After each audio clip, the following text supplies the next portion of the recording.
হালকা মাংসটা ভেজে নিয়েছি, মাংসটা ভাজা হয়ে গেছে। এটা হোক, পেঁয়াজ ব্রাউন করে ভেজে নেবো।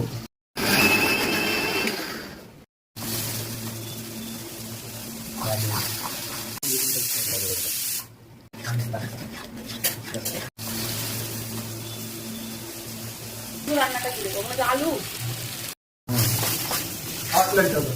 হবে হবে, এটা দিয়ে ঢাকা দিয়ে দাও। জল, যা জল দেওয়া চলে যাবে।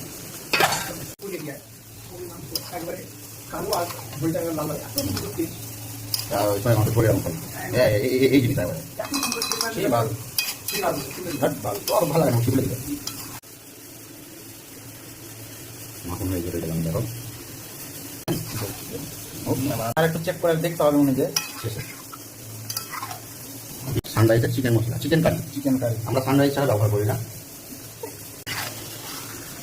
আমরা সানরাইজ ছাড়া রান্না করি না। কালো